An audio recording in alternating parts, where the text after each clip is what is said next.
Good morning, everyone. I'm Chris Kellogg of Jewish Family Service of St. Paul, and I would like to welcome you to our program, Impact of Trauma from Generation to Generation. Our session for the next hour or so is Historical and Intergenerational Trauma with Dr. Irit Felsen. In the second hour, after we take a little break, we'll also be hearing from a variety of panelists. Because we have potentially over 200 people registered for the event, you are on mute, and we had tried to set it up so that your cameras would be off, but it appears that that's not happening. So if you would please turn your camera off, muting helps reduce background noise so that everybody can hear the speaker, and the cameras can be very distracting to the speaker too. So if you could please turn them off, we'd appreciate that. Although it's so nice to see your faces, that. Yeah, it's kind of hard doing this virtually. You don't get to enjoy the energy of all the people in the room. But before we begin, I would like to thank our partner sponsors, Jewish Family and Children's Service of Minneapolis, the St. Paul JCC, Shalom Alliance, Ham Clinic, and Jewish Community Relations Council of Minnesota and the Dakotas. I would especially like to thank the Jewish Federations of North America for the grant, which very generously funded this program. Before we begin, I wanted to let you know about two JFS programs that you may be interested in. One is our Holocaust Survivors Program. This provides survivors and their caregivers with support, information, and services that they need to stay in their own homes. The other is our program to encourage active and rewarding lives in seniors, also known as PEARLS. This is a program to decrease depression and low mood in individuals over 55, including their caregivers. If you're interested in learning more about either of these free programs, you can reply to the email that I used to send you the link to the program today, or you can also go out to our website and you can find more information. So now I would like to introduce Dr. Felsen. Dr. Felsen is a clinical psychologist born and raised in Israel, and she is currently living in New York. She is the daughter herself of two Holocaust survivor parents, and she's been working with Holocaust survivors and their families for over 25 years. Dr. Felsen's research has focused on the long-term effects of trauma and the intergenerational transmission of that effect on Holocaust families. She is an adjunct professor at Columbia University and is in private practice in New Jersey and New York. She is currently the chair of the Older Adults Group in the American Psychological Association Interdisciplinary COVID-19 Task Force. And she's co-chair of the Trauma Working Group at the NGO on Mental Health in the UN.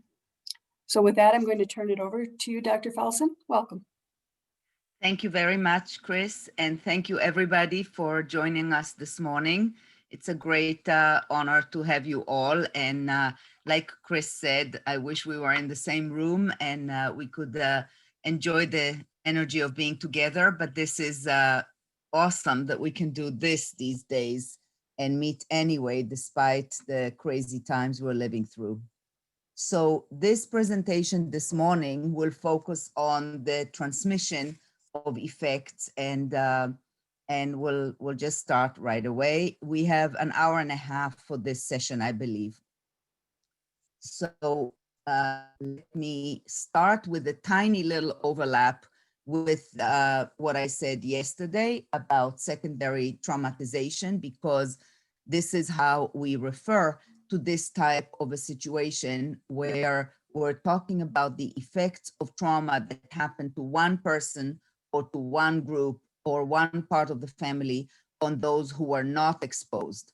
And intergenerational transmission in Holocaust families is really about the transmission of various effects to the unexposed children, the children who were born after the end of the war, after the end of the parental traumatization.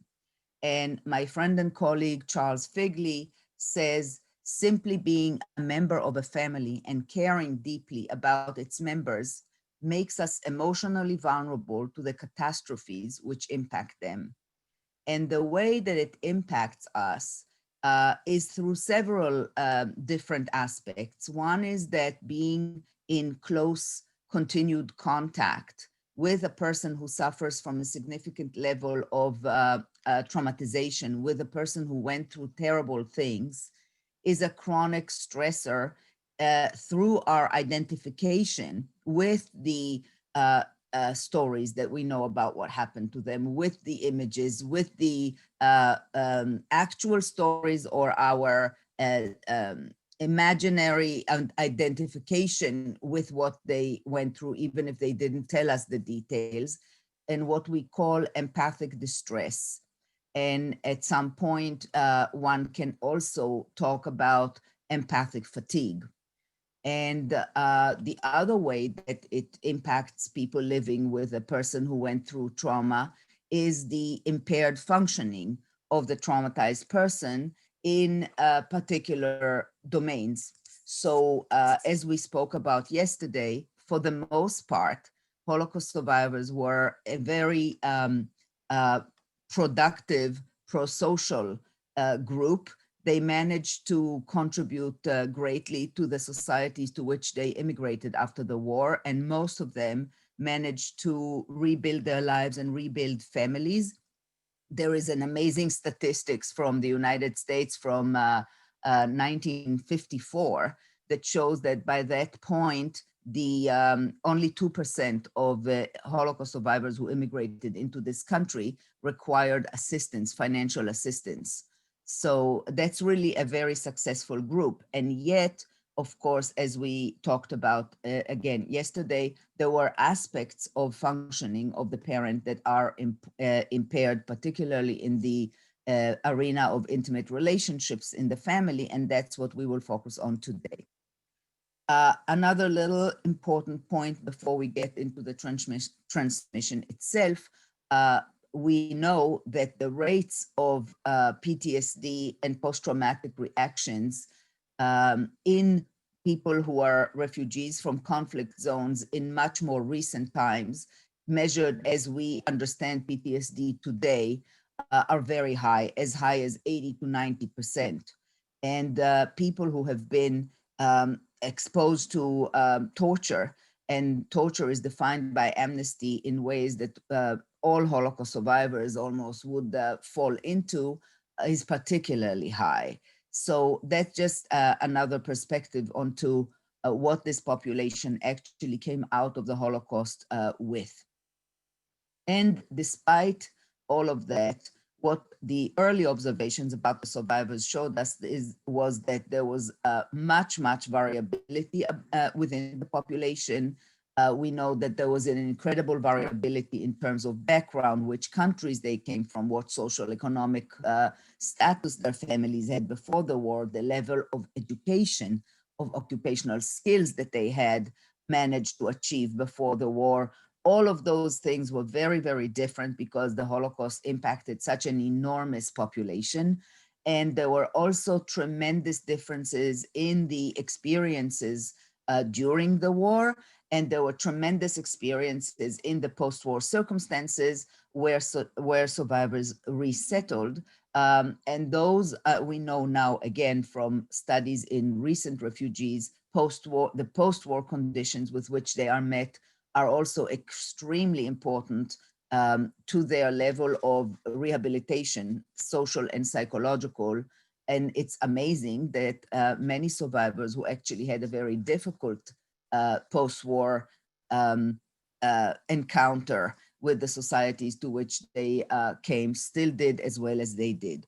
Despite this amazing heterogeneity, we have certain psychological features that have been identified in many studies of survivors and as characteristic to them, and the term became known as the survivor syndrome, which was characterized by different levels of suffering from symptoms of depression, anxiety reactions, guilt, unresolved mourning for the enormous losses that they suffered, agitation, irritability, insomnia, nightmares, and all kinds of somatic pain conditions, which we know now today are very characteristic of PTSD.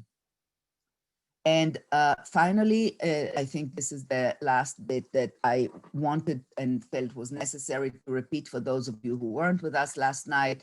The data from a very enormous study of the World Health Organization that looked at samples across the world of many, many thousands of people following various traumatic events showed that if somebody has more than 4 traumatic events in their lifetime, 4 events that we would consider as traumatic according to our definition in the DSM system, these people show much greater levels of impairment and dysfunctionality in their lives after that.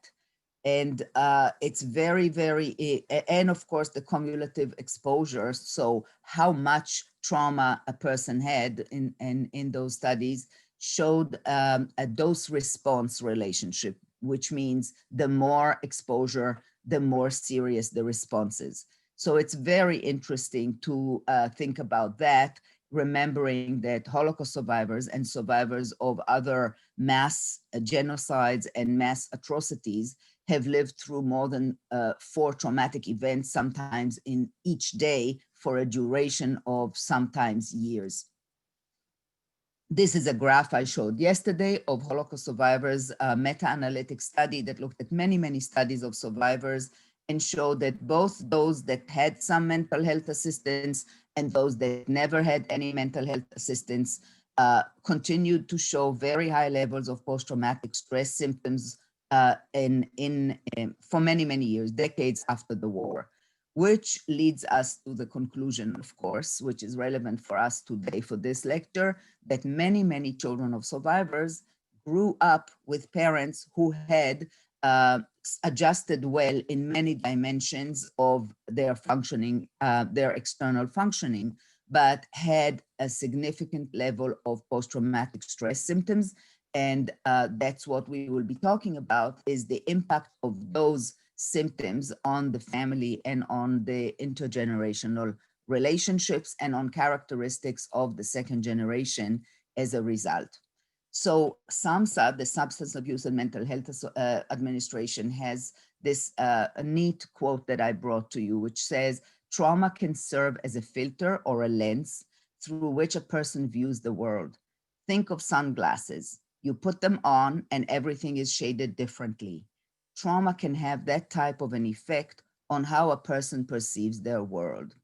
So it colors, it speaks not only about symptoms, it speaks about how it changes one's way of looking at the world, one's way of subjectively experiencing important things about life. And we also know, as I said already, that post-traumatic reactions can indeed coexist with a tremendous amount of resilience. The achievements and the level of functionality of many, many survivors is very high. And as I made the point, despite that, many children of survivors grew up with parents who had different kinds of lens on many things in life, the lens of trauma. And what I want to focus on is my concept of, similar to the lens of trauma, I speak of the duality of reality, or the dual reality of children of survivors of the Holocaust as well as of survivors. And my very close friend and mentor, who is now no longer with us, Dori Laub, who was himself a child survivor, put it beautifully in his paper when he said, children of survivors of the Holocaust view the world from a vantage point of a catastrophe that ravaged their family. And this is not an informational knowledge about the historical facts of the Holocaust or the events that actually happened to their parents. It's a much, much earlier perception by much, much younger children who don't understand the facts and don't have historical knowledge. It's an experiential knowledge of an event that happened before they were born, and it's an experiential knowledge that's mediated early in life through the emotional relationship with the parents in ways that are both implicit and explicit. And the way that I want you to think about it is it's as if children of survivors actually construct for themselves gradually an emotional and intellectual kind of parallel world of parallel realities, two realities. One is the reality of the here and now, in which we are born, in which there is relative safety, and in which people, as well as ourselves, are supposed to behave according to the norms under non-stressful situations. We're supposed to be polite, we're supposed to be pleasant, we're supposed to give the other person their turn, we're supposed not to push, etc. And the other one is the reality of the trauma, the reality of how people behave, the perpetrators, as well as the victim, as well as the bystanders, according to totally different rules under the reality of extreme traumatic conditions, such as in the Holocaust, because it's not only that we are, that there is a sense of how terrible people can behave, it's also a self that has to behave according to the main goal of simply surviving, which means, yes, we do push the other person. Yes, we do try to get to that piece of bread first. Yes, we do all kinds of things that we don't do in the reality of the safe here and now. And these realities are really incredibly incompatible with each other. And the way to think about it is the metaphor of the glass floor, of a transparent partition that separates between the view of the self and the other and the way life is and what other people are. All of these views that are so different between the reality of trauma and the reality of our own lives and the here and now have to be separated in order to allow us to live in the world that we live in. And so there is this transparent separation, this glass floor. And I say glass floor because I want to indicate that even though children of survivors live above the glass floor in our own lives, according to the rules of non-stressful reality, the reality of the trauma is always somehow there, perceived by children of survivors. We always see it on some level in the periphery of our psychological field. We always reference the two, and each reality dominates our psychological perception and our emotional reactions to events at different times and to different degrees. And the relationship between these two realities is not static. Rather, it's like a dynamic relationship between foreground and background. One of them is in the foreground, the other one is in the background. Most of the time, I would like to think, for most of us, the reality of the here and now is in the foreground and the reality of trauma is in the background. But as soon as something triggers the reality of trauma, whether it is an anti-Semitic comment by somebody or some political event or some anti-Semitic act that we read about or something like that. And I will also say for many of us, many features of the current pandemic and the various other things that followed it. As soon as something like that happens, the reality of the trauma can rush through the glass door, so to speak, and become very much part of the foreground. It can even sometimes overwhelm our current perceptions of the reality that is happening, overwhelm our emotional reactions, and we can actually have an emotional reaction that would be not so much proportionate to what is really happening and much more colored by the reality of trauma that we have. So this is an example that I always, that I love. It's a photograph taken by a very close friend of mine who is a child of survivors and a professor of physics in Israel. And he took this picture in a grapevine in the snow in the mountains of Austria. And if we were in the room together, Sometimes, not infrequently, when I show this picture on the big screen to the room, if there are a lot of children of survivors in it, you actually hear an audible gasp in the room. Because to us, children of survivors, what we respond to in this picture of grapevines in the snow, we respond as if what we're seeing is this: inmates of a concentration camp on a snowy, square in the concentration camp in the morning roll call, in the morning appel. And that's a very good example for you to the fact that even such a concrete stimulus, such as a photograph of grapevines in the snow, can evoke an emotional reaction, which is from a completely different context, something that is typical only for us, children of survivors. No one else would see it in that picture.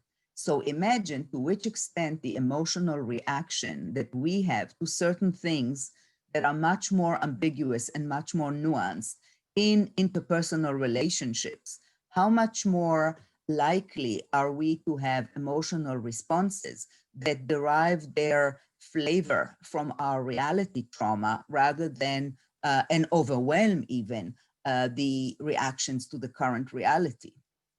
And this is an example of a photograph I took off of the internet. It's not only in children of survivors that this mechanism happens, the creation of this dual reality. I have a patient who lived through a terrible traumatic situation in Serbia, in Croatia. And he was telling me about a situation where he saw people who had been hanged. And when he walks in the street somewhere and has a nice day and he sees laundry hanging on a line, to him, it ruins the day and it brings up immediately terrible images, terrible things that he has to then struggle to somehow put aside and continue his day. So this is the kind of a phenomenon that I wanted to describe to you.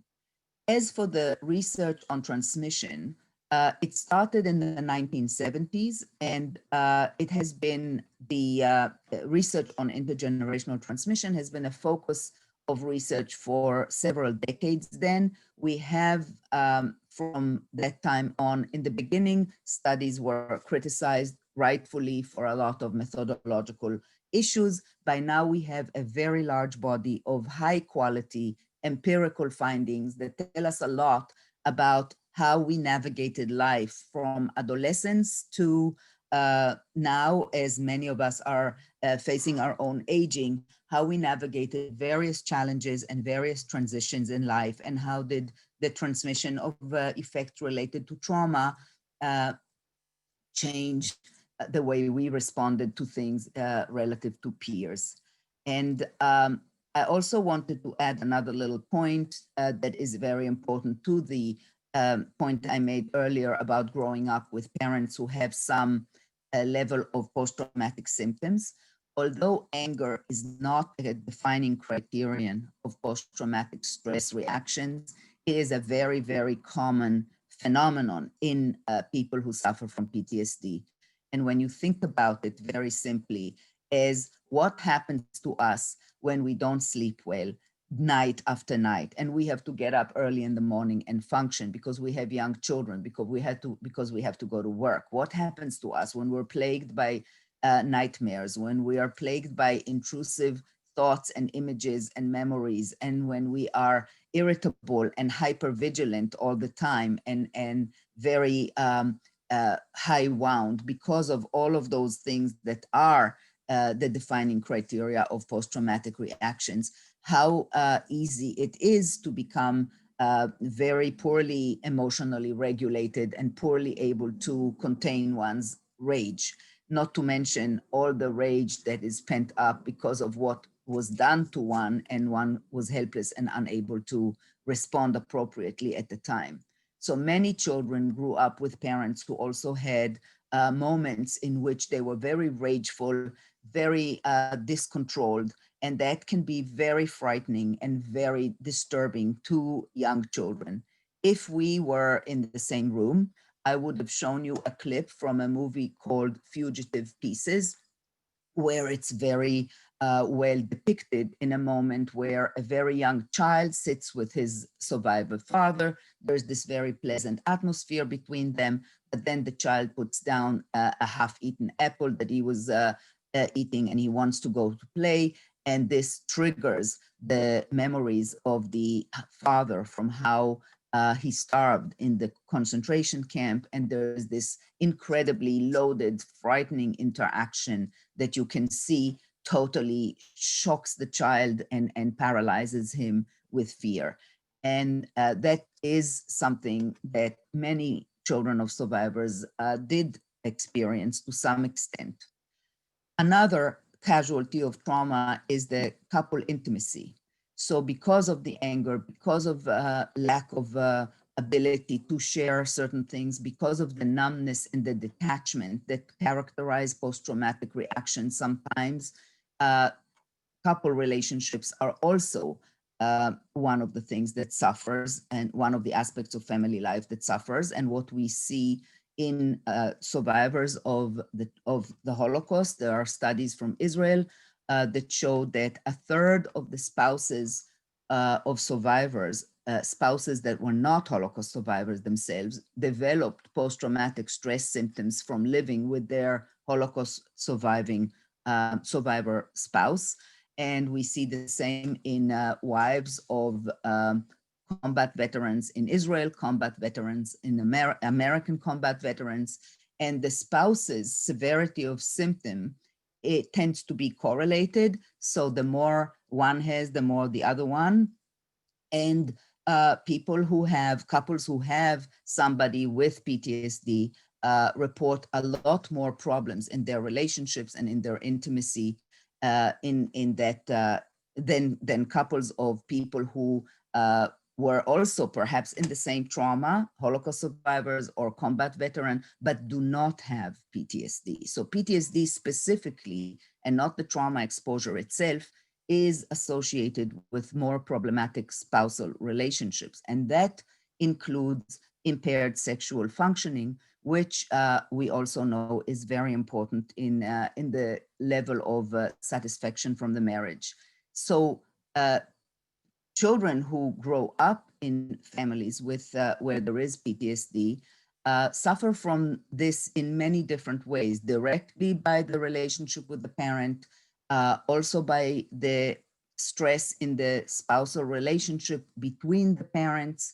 And we see that the greater that level of spousal distress is, the poorer the mental health of the children and the more behavioral and psychological problems they have. And this is what we see in current samples. And I think this says something about the population of children of survivors as well. And what we see when we look at the studies, I will speak a little more specifically about it, is first we look at whether there are real disorders, more disorders, psychological disorders, psychiatric disorders in children of survivors. And by a relatively early point, we established that really this population does not have a higher frequency of disorders that could be diagnosed. However, we did move from that level into the more subjective worldview and ways of perceiving and ways of experiencing life, which is much more consistent with the definition of, the trauma lens or the dual reality of trauma. How do we respond to things? What kind of emotional reactions we have to things? What kind of experiences created that?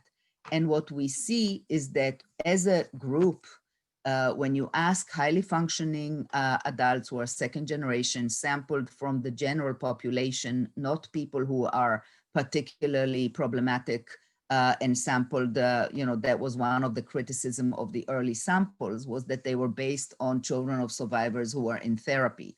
And therefore, clearly, the criticism was they were more problematic. I personally actually think that that's not always the case, that many times the children of survivors who accessed therapy were the more functional and the the higher functioning sibling in the family, and oftentimes the one that was most wounded did not actually access therapy. But that's a whole other issue.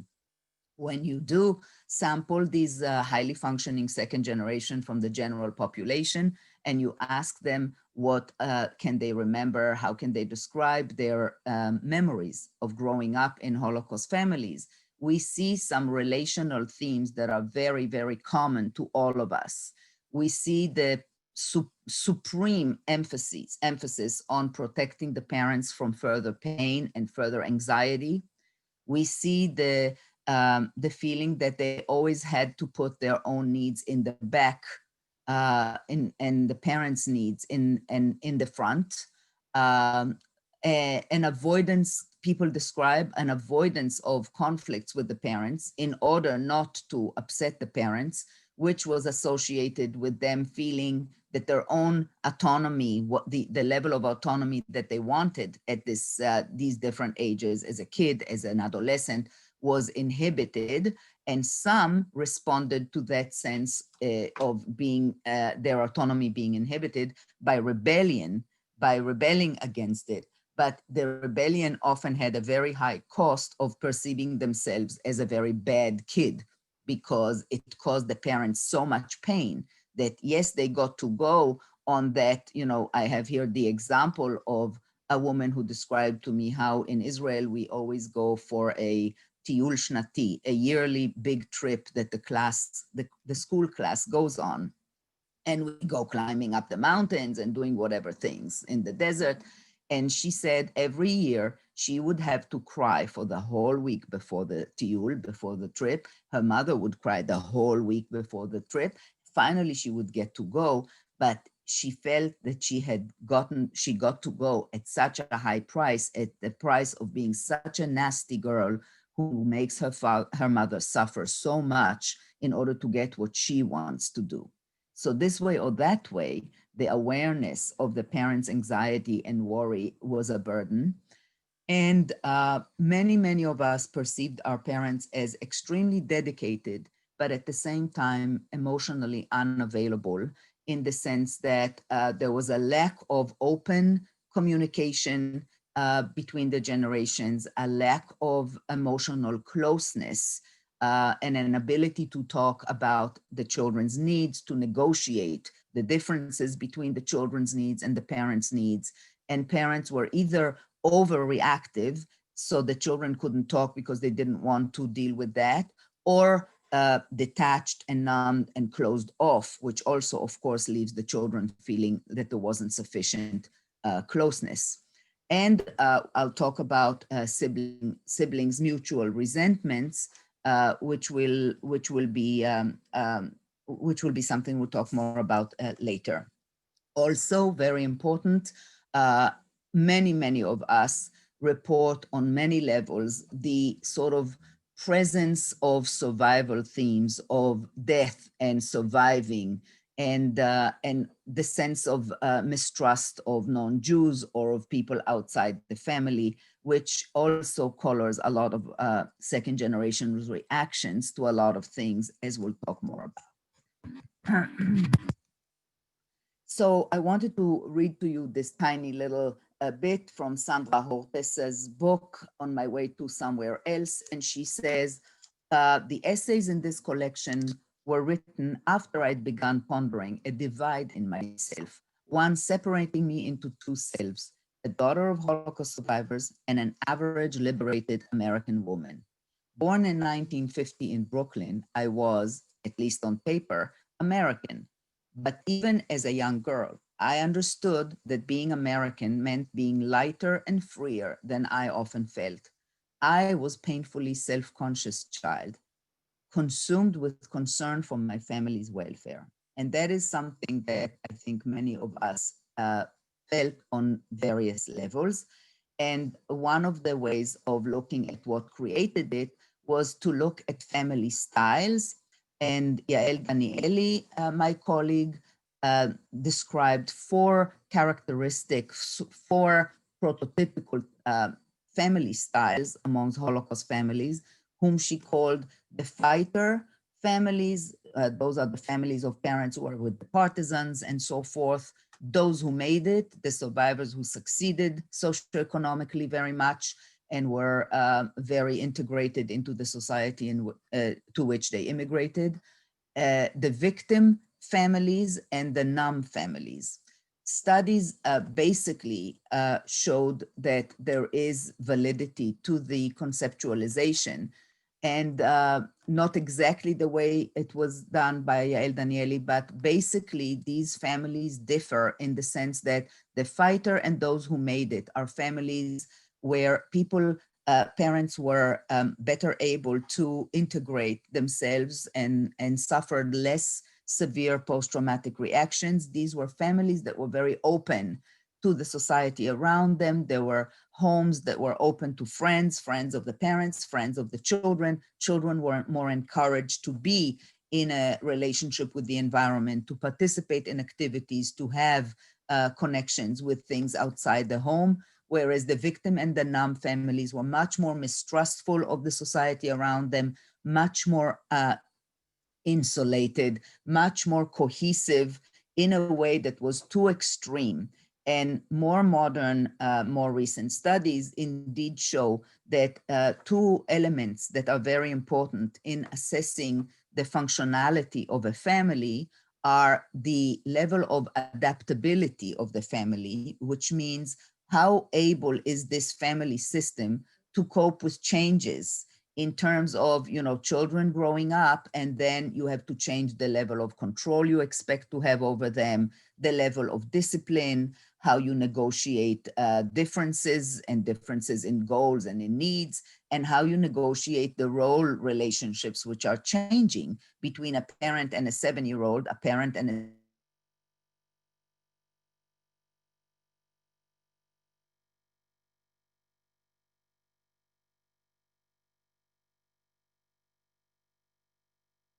7-year-old and so forth.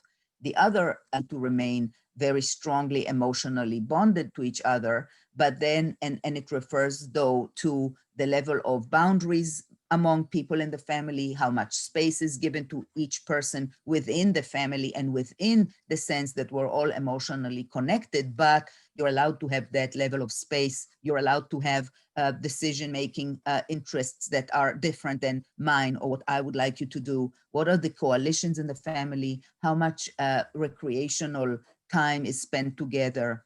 And families that are not adaptable enough and too cohesive, as well as families that are too little cohesive and too little and too adaptable, do not function as well as the families that are more balanced. And in that way, the findings about Holocaust families also prove that we have more families that are of the extreme kinds, and the children of the families who are in the extreme kinds function a little bit less well emotionally. So this is the cover of a book that I strongly recommend, The Second Generation, by Michel Kishka, who is a Belgian-born child of survivors. His father was a survivor of Auschwitz. And as you can see, the front page of his illustrated novel about his life and about his experience as second generation. The book is entitled Second Generation, The Things I Didn't Tell My Father. It is similar to Art Spiegelman's Mouse in the sense that it's an illustrated novel. And as you can see on the front page, which is very, very, I think, powerfully telling, Kishka drew himself on the stage, on his life stage is his father's Auschwitz inmate cap.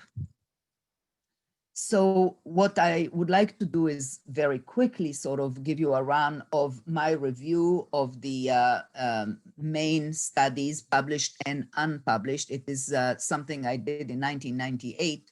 It is still the most extensive review of studies that were not published, doctoral dissertations and so forth about the second generation in North America.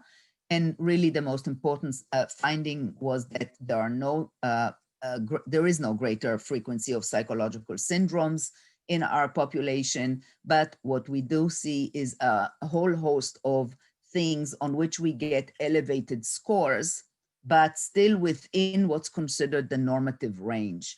And we do have higher levels on in areas such as anxiety and tendency towards depressive symptoms, guilt, hypervigilance, interpersonal sensitivity to perceived slights, feelings of alienation, so feelings like you don't really belong, even though, like in Sandra Horta's thing, even though you were born in America, you are Americans. Many people describe a sense of certain alienation.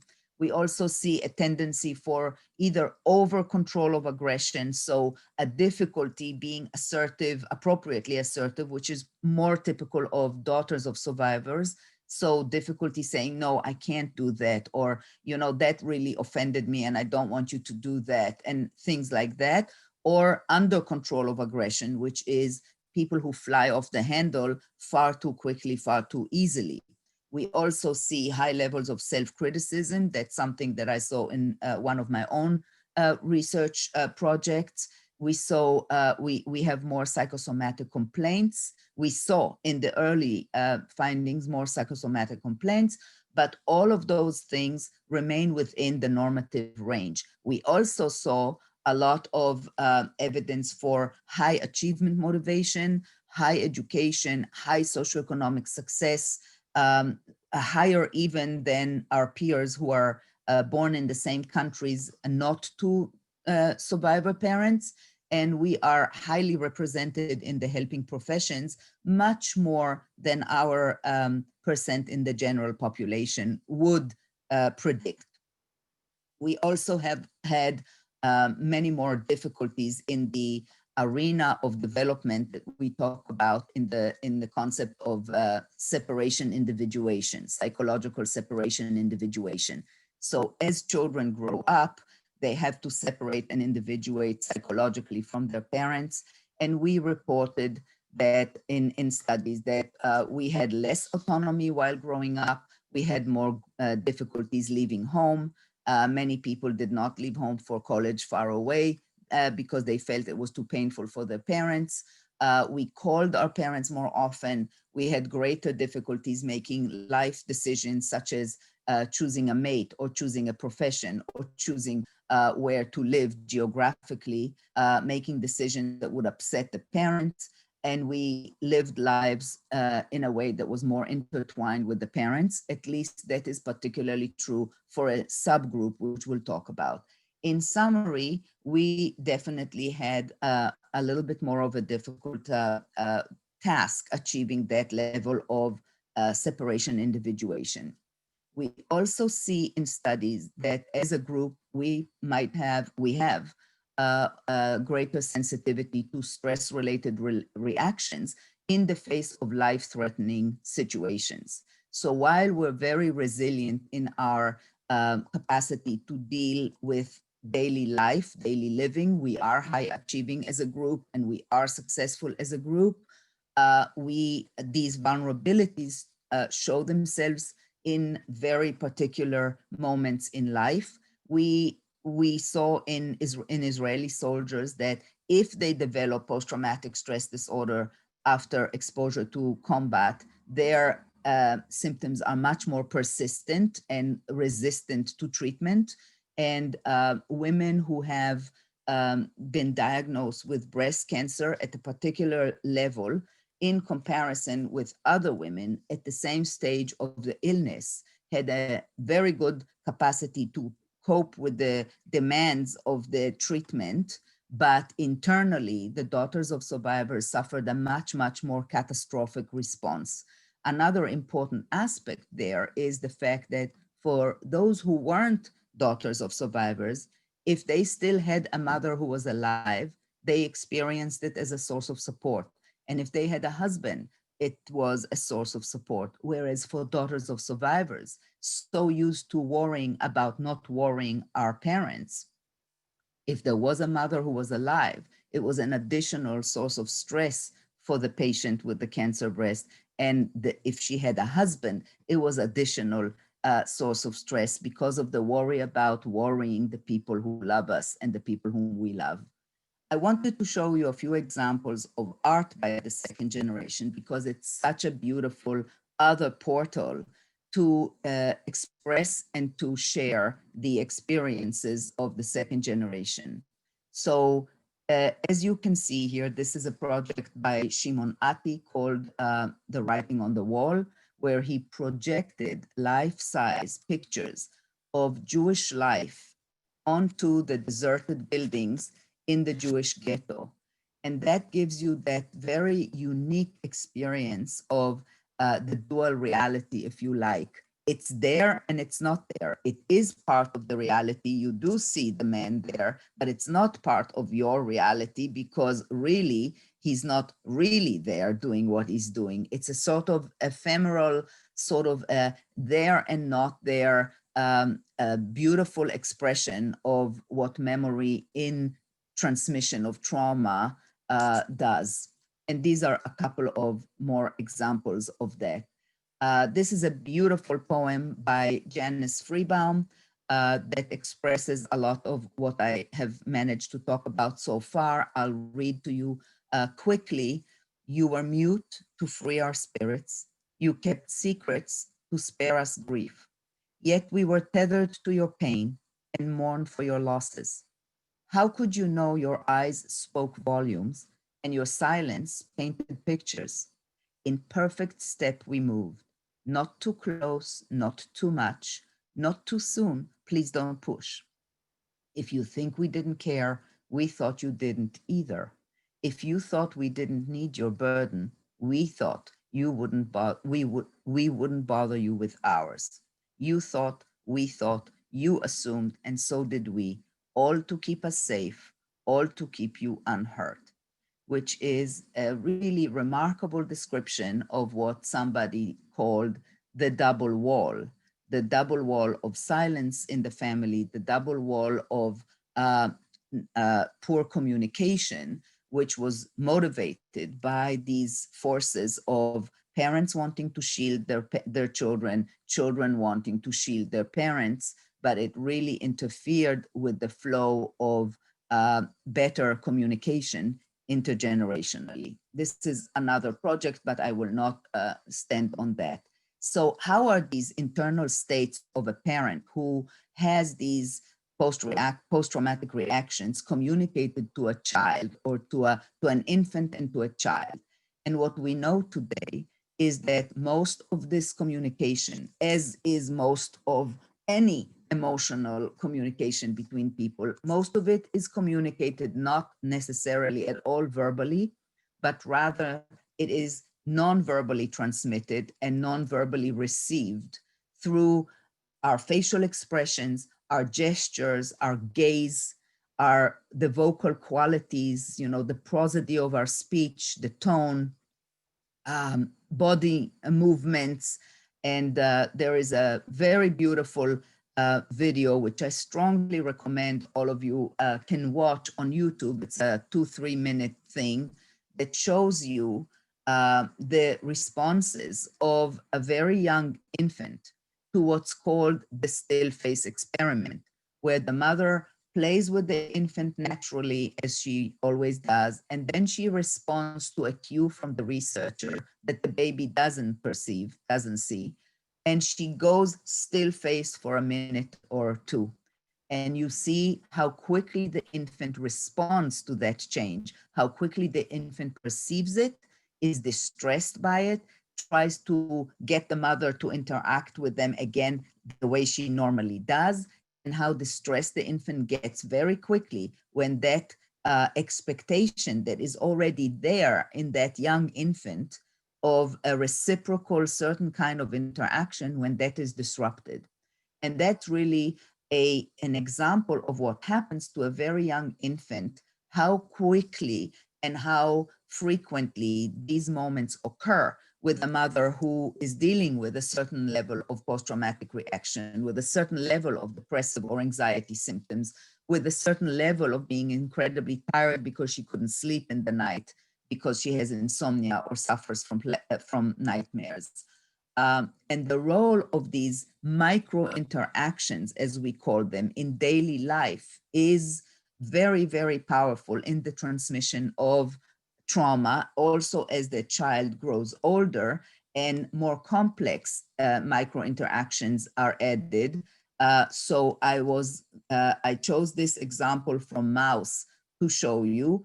And this is one page, one little interaction. Mousy, the child, comes crying to a home, and his father asks Mouse, "Why are you crying?" And Mouse says, "Well, I was playing with my friends and I fell, and they just ran and they didn't wait for me, my friends." And Mouse, the father, the survivor, says, "Friends? Your friends?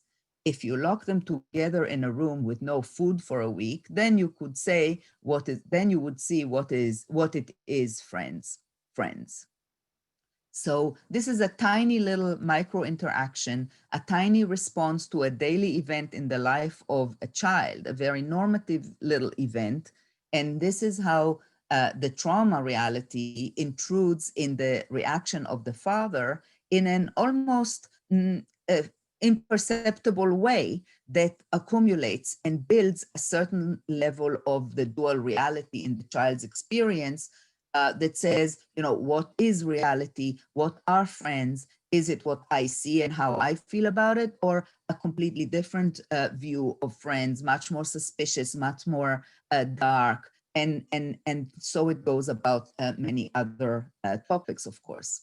So we know now that by really an enormous body of studies that has accumulated, that the effects of parental trauma are not the effects of the what matters for the transmission of effects to the children of trauma survivors is not due to the exposure to trauma itself, but rather to the extent to which parents continue to suffer from residues and persistent symptoms of anxiety, of depression, of PTSD. That's what determines the transmission, the extent of the transmission to the children.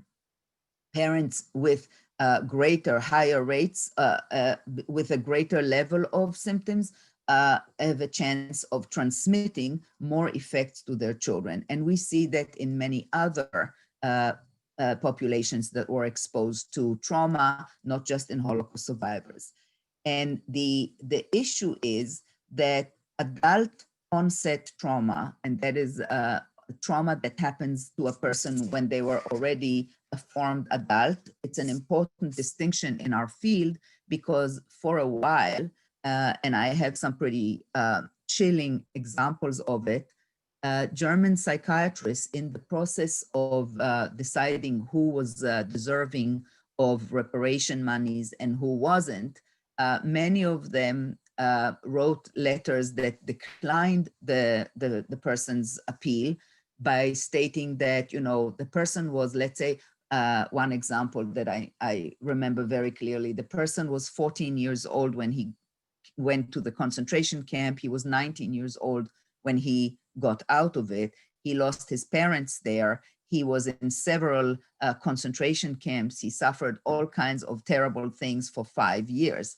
Yet the psychiatrist wrote, the person was 14 years old already, so past the formative years as it was considered by classic Freudian psychoanalytic models, and therefore the extent of the damage that was seen in him as a young adult cannot be attributed to his experiences in the concentration camp, because he wasn't, that extent of damage can only happen when trauma occurs at the early age. By now, we know that that is not correct, that adult onset trauma can create tremendous damage as well.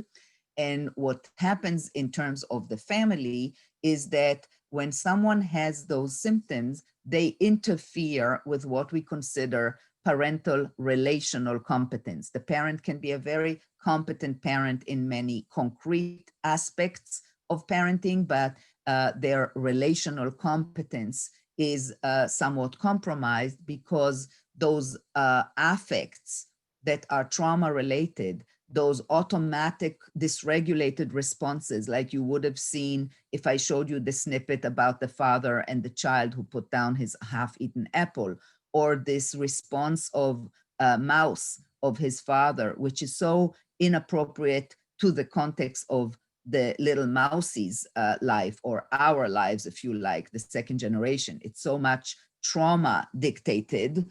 They intrude into the here and now and create that dual reality and create a certain intergenerational problematic relationship.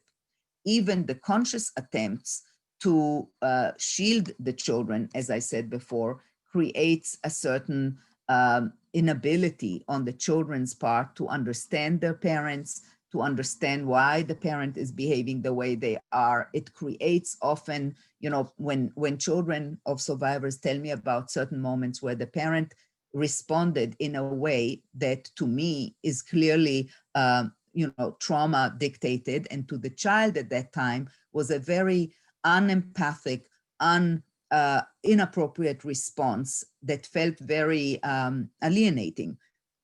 For example, a girl who told me that she was a student in New York and she had an apartment with her friend and they were close friends. And one day she came to the apartment and she saw that the apartment was, that her roommate and close friend left the apartment and took all her stuff without telling her anything about it, or about the fact that she's planning to do it or why she's doing it.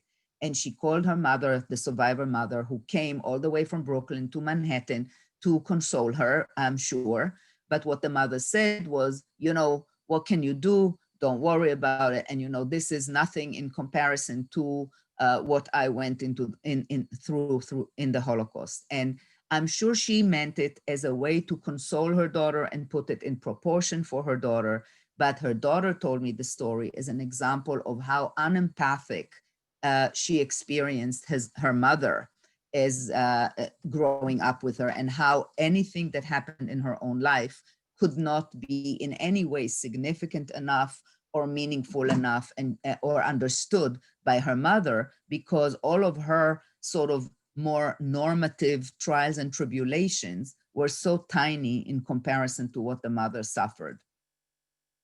And that is part of what constitutes in the intergenerational relationships what my friend Hadass Weissman from Haifa found in her studies and termed failed intersubjectivity. Intersubjectivity meaning that whole feeling between the subjectivity of the child and the subjectivity of the parents, the capacity to feel understood, the capacity to feel that we understand the other person, even when their reaction is out of the norm, that we understand where it's coming from, even if it's not a great reaction, and that we are understood. And that is something that oftentimes was not so well functioning in families of Holocaust survivors.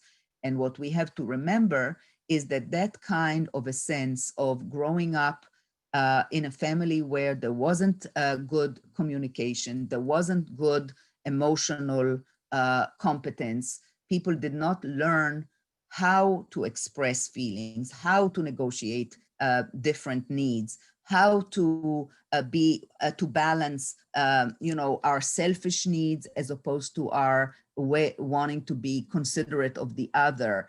All of those things the children have to learn gradually how to do by getting the opportunity to practice it in the environment of the family.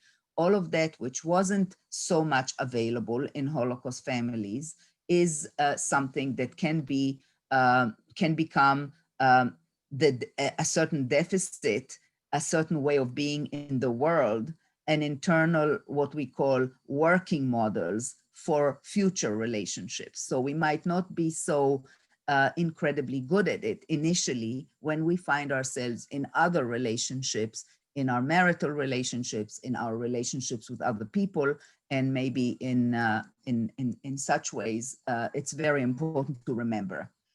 So I will skip the example that I wanted to give you, and I will go to a few observations about marriages of the second generation, although I have to limit this and say these are observations about marriages of second generation women. And I think that might be different for men. But what we saw in a very good study by my friend Danny Brom and Chaim Dasberg from Israel, looking at daughters of survivors, they actually sampled them from the general population, from a very large sample, compared them to very good controls from the general population.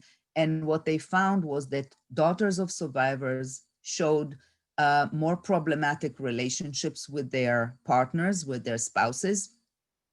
And they also showed a greater tendency to have entered the marital relationship, entered much more ambivalent relationships from the beginning. So they married someone with whom they already had a somewhat ambivalent relationship, much more often than the other women did.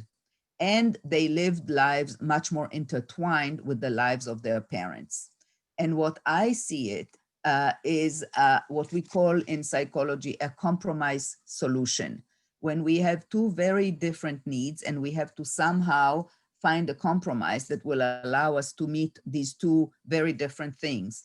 One of the things that was very important to daughters of survivors was to bring nachat to their parents, to have a very orderly kind of life, get married, have children, have grandchildren for the parents. The other one was you have to stay very close to the parents, you have to take good care of the parents have to come first, and so forth. And therefore, marrying someone with whom you are not 100% in love and who is not going to become from the very beginning, you're safely ambivalent enough about him that he's not going to become number one and the parents can remain number one, is a pretty good compromise solution for bringing the parents the nachas and the grandchildren and the marriage that you want to bring them, but still remaining very loyal to the parents in this very unique way. So another thing that we see about the second generation is that we age somewhat differently than our peers who are not children of survivors. And all of our vulnerabilities tended to show themselves, particularly at transitional points in life, in adolescence, in moving out, in our marriages, in the stress of war, and in facing serious illness, as I told you. And aging is associated with many transitions that are unique to that phase, which can be triggers for us, such as children moving out. You know, separations are difficult for children of survivors, and there are all kinds of changes in family roles and in family relationships as children marry and bring someone else into the family. And what we saw in an Israeli sample was actually a subjectively good sense of well-being in second generation, but more physical health problems. And it was hypothesized there that actually our hardening, sort of the hardening that we inherited from our parents, the resilience that allows the survivors and second generation to push through difficult things, to work hard, to not pay attention to how tired or how difficult something is, was also something that prevented children of survivors from going to the doctor early enough when there were signs of something not being so good. We were sort of starker, as they call it. We were hardened, we pushed through, and therefore problems got bigger than they would have if we paid attention to them early enough. So that's a warning sign to all of us to not do that.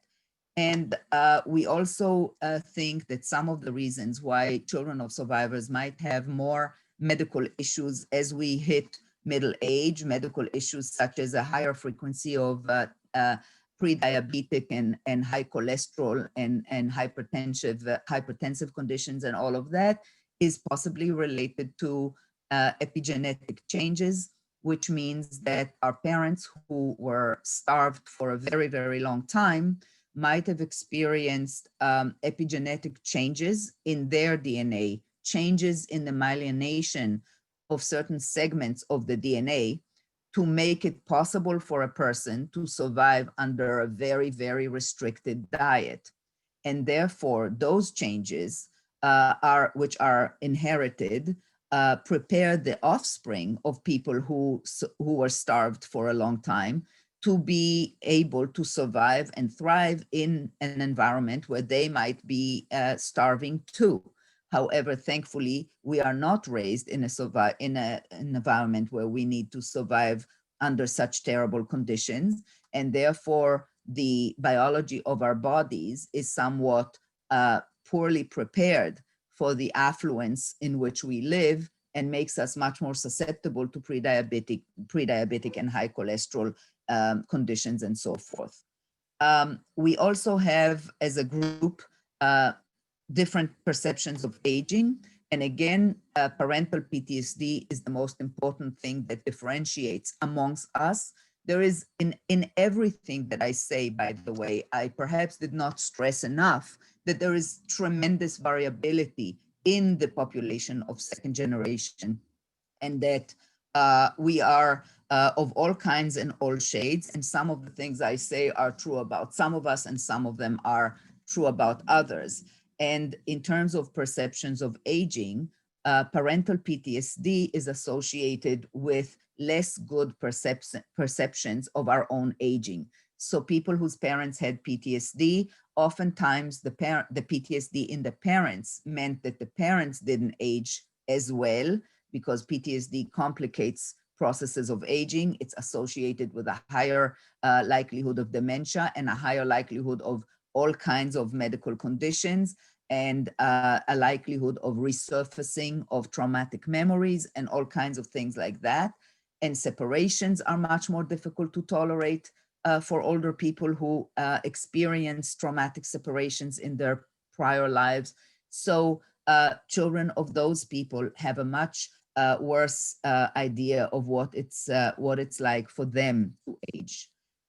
In short, what we see is a multifinality, the concept of the possibility that a single factor, such as the parents having gone through the Holocaust or having gone through some other terrible trauma, can lead to a multitude of possible outcomes in the children.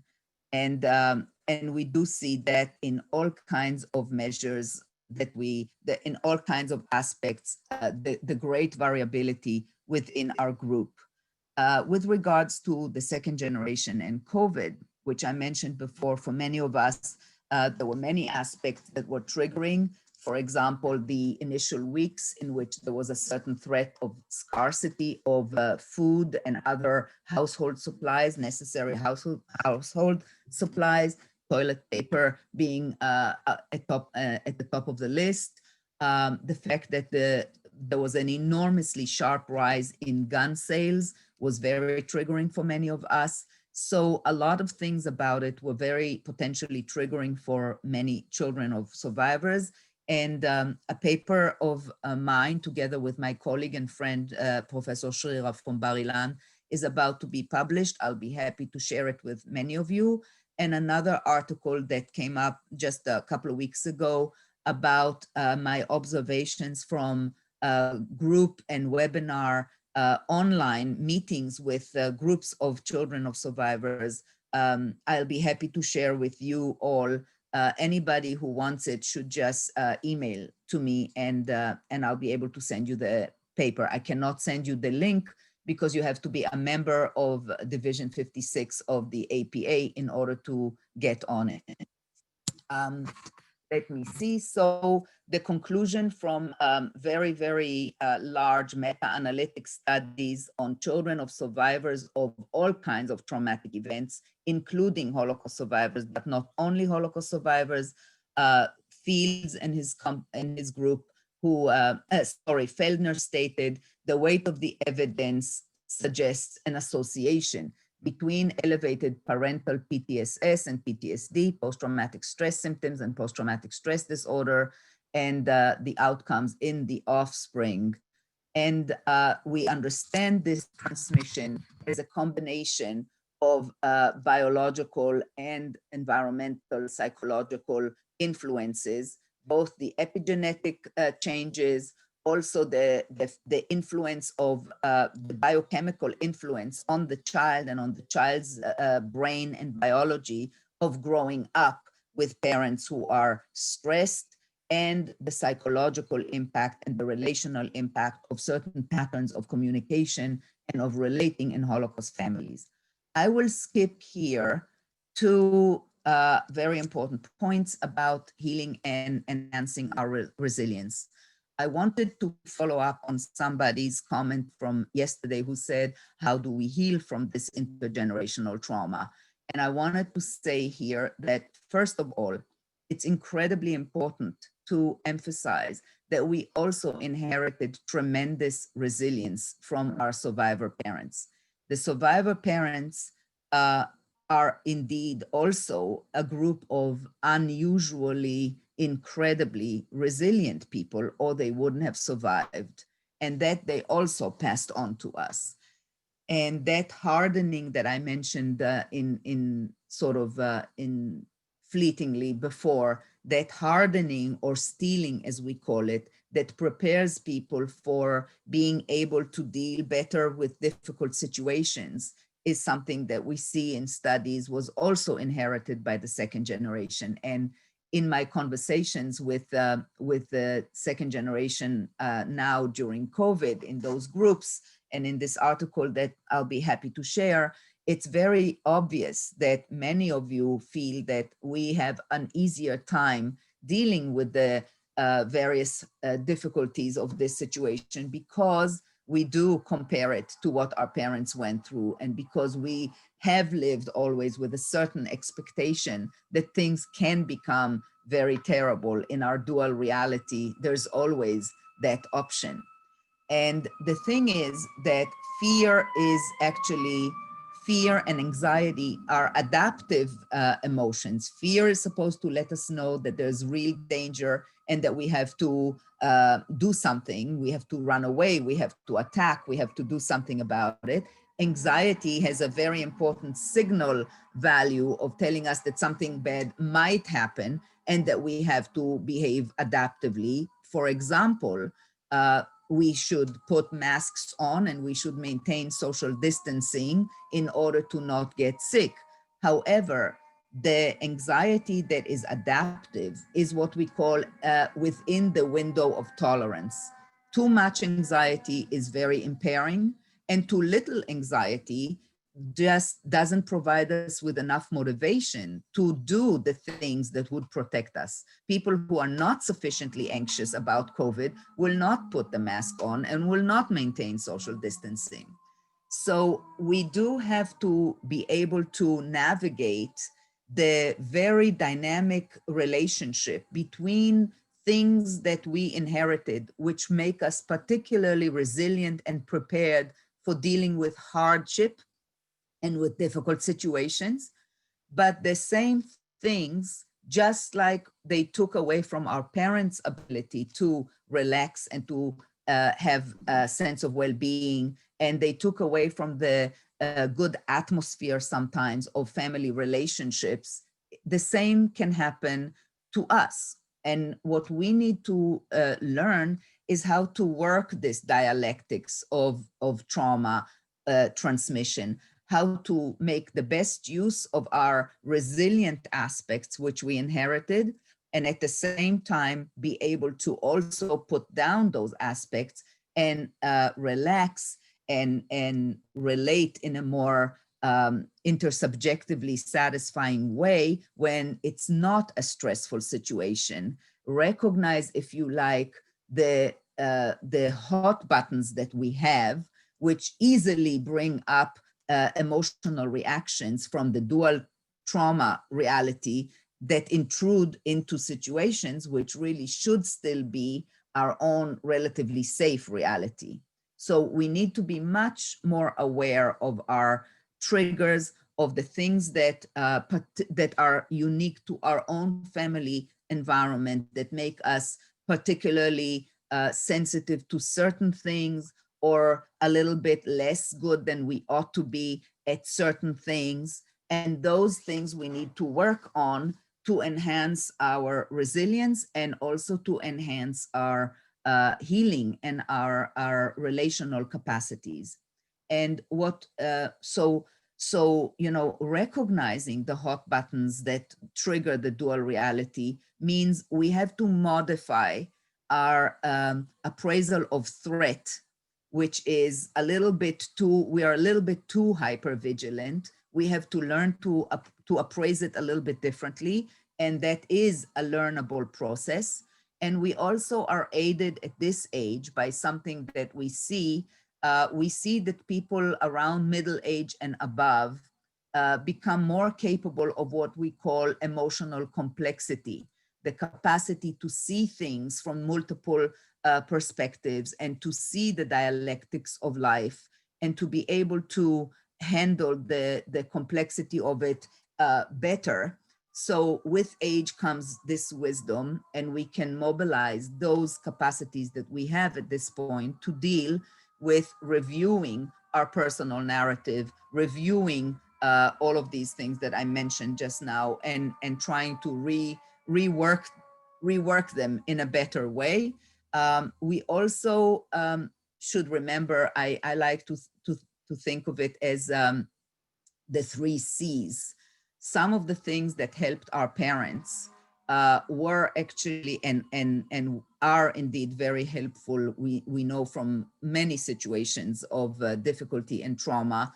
The 3 C's are: enhance your sense of competence. So find whatever it is that you're good at, whatever it is that you can competently do at a time when our sense of control about bigger things is perhaps threatened. It's helpful to feel competent in whatever we can do. And sometimes during social distancing, it might even just be tidy up that drawer that you always said you will get to, but never had the time to do. Creativity is a very, very good thing. Either engage in creative things that, whichever way, creative things that you used to do, that you used to enjoy, or develop new ones that you never had time to develop at this time. And connections. You know, our parents became very focused on their competence in whichever way they found, on their creativity, not only in terms of course, in their generation, it wasn't so much the creative arts, it was more creative ways of finding ways to be competent, and on connections. Many survivors developed very strong connections with other survivors, or that function like substitute families. And those things are incredibly important for us too, especially at this time. Lastly, as Anatoly Sharansky said in a beautiful little video that he prepared for people just as COVID started, and it was just before the Passover holiday, humor is a remarkable tool, and it was very helpful to him, who spent more than 400 days in isolation in the Soviet Union in jail. And as we know, humor is a remarkable byproduct of adversity. Humor thrives in adversity. And so I wanted to share with you, and I will share with you a couple of pictures at the end. I think I included them, of funny things. And in terms of relational, sort of enhancing our relational competence, a short way of thinking about it is the ABC. And this is taken from positive psychology. And the ABC is: focus on when you get upset, or when you have a reaction that is a little bit out there, or problematic in any way, depressive, anxious, angry, whichever it is. Think about A, what was the activating event? What happened? What caused it? B, stop for a minute to think about those deep beliefs that it sort of connected with in you, that this friend, that people cannot be trusted, that you're always taken advantage of, that you always need to put your needs in the back. It's always about the other person, whatever beliefs it actually connected to. And then what were the consequences of these thoughts, these beliefs, in your behavior, in the way that you feel and in the way that you acted. And you need to try to understand when you are doing that process, learn, so to speak, your own thinking traps, because those are the thinking traps or the programmatic traps that were put inside of us as we grow up. Everybody has their programmatic traps, not only children of survivors, but right now we're talking about what we need to do to fix our own. So identify the thoughts, identify the reactions, and think, is this reaction still really relevant to this present? Is there another way of looking at things? Does this way of looking at it enhance my functioning, enhance the functioning of others around me or not? For example, and that will be the last thing with which I will end, in our study about the reactions of children of survivors to COVID, we found in the empirical study, we found that the sample that we had, which was a sample much like probably many of you, highly educated, highly functioning children of survivors, not necessarily reflective of the entire population of children of survivors. But in this sample, we found that those whose parents had PTSD, based on how the children rated their perceptions of their parents on the multiple symptoms that we put down there, actually felt much more lonely during COVID, even though they had the same level of contact and the same level of social support as children of survivors whose parents were not suffering from persistent PTSD, or the control subjects that we compared them with. Meaning, we have a tendency, or a group amongst us has a tendency to feel more lonely, even though other people in our very same kind of situation feel much less lonely, which has something to do with the loneliness that I spoke about growing up, the failed intersubjectivity that becomes a way of experiencing future relationships, and expectations that we need to perhaps modify, such as, if your child didn't call you every day this week, are you feeling lonely? Whereas someone else would feel that if their child called them twice a week, that's actually great. So things like that. I will go to the pictures. I didn't include those pictures. I'm sorry. There was some pictorial jokes that I wanted to share with you. I will end with a quote from Stephen Holler, who started off as an anti-Semite and ended up at a very different point after World War II, and said, "A pearl is a beautiful thing that is produced by an injured life. It is the tear from the injury of the oyster. The treasure of our being in this world is also produced by an injured life. If we had not been wounded, if we had not been injured, then we would not have produced the pearl." Thank you very much. Thank you, Dr. Felsen. It was very informative and thorough. We did get some questions, but before I move to those, I do want to just address the CEU certificate. I will be trying to send that out to, we've kept track of who is actually attending today, and I will try and send those certificates out to you. If I can get them done before sundown today, I will. Otherwise, it will come at the beginning of next week. If you were here and you didn't receive a certificate by the middle of next week, please check your junk email. And if it's not there, then email me and I will make sure to get one out to you. So we just have time for a few questions. Thank you to everyone who put questions in the chat. Let's start with this one. You mentioned the transmission. Does that transmission dissipate by the time you get to third and fourth generations? Yes, we do see on one hand, I'll just go there. We do see on one hand that there is evidence for transmission in the third and even in the fourth generation, but we do also see that there is dissipation in families where, let's put it this way, the transmission was a little bit less in second generation where one parent was a survivor and the other one was not, especially, of course, if the survivor parent did not have PTSD. And there is definitely evidence for dissipation in the third generation when their parents are not both second generation. So there is some evidence for dissipation in that way.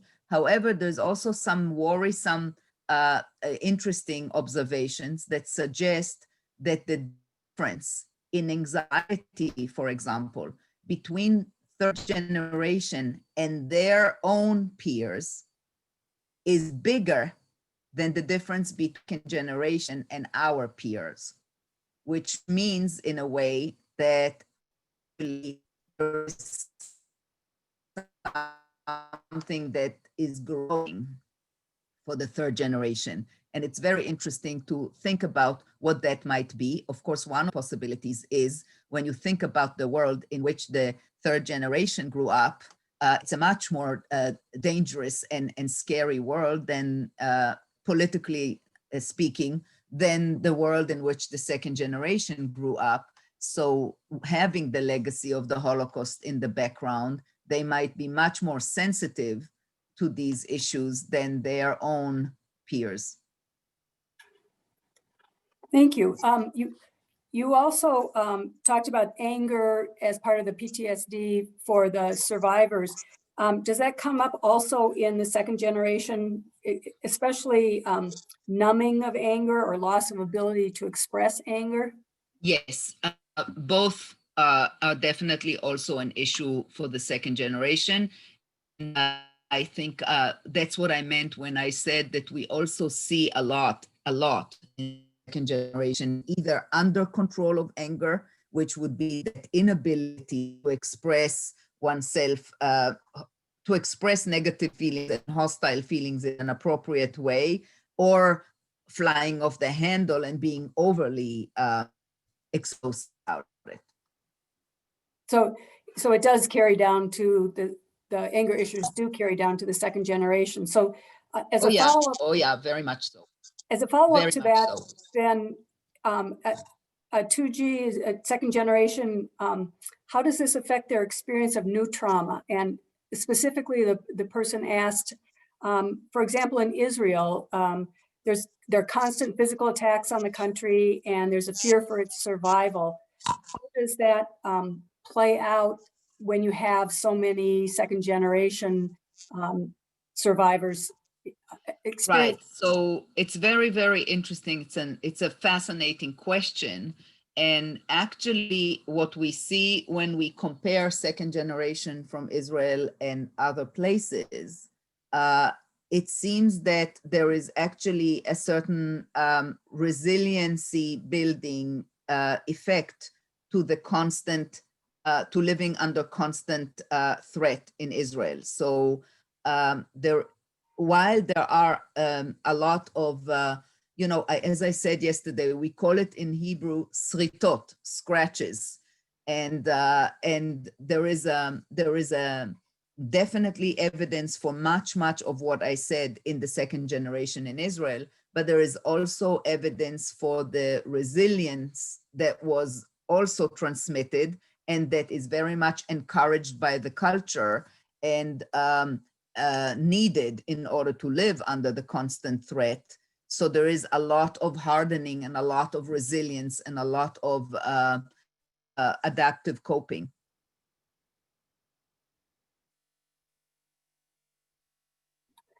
Thank you very much, Dr. Felsen. I do want to let people know that we have recorded this and recordings will be available. Thank you for everybody's questions we weren't able to get to, but I do want to give Dr. Felsen a break so that she can. And I also wanted to mention, Chris, if I may, that I asked you for the questions. So I will be able to review all of these questions afterwards. And even if I can't answer them right now, I invite anybody who wishes to contact me by my email. And if you have a question that I didn't get to, I will be happy to discuss it with you. Thank you. And we will all take a break and be back.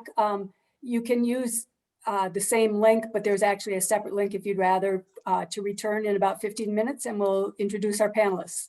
Thanks.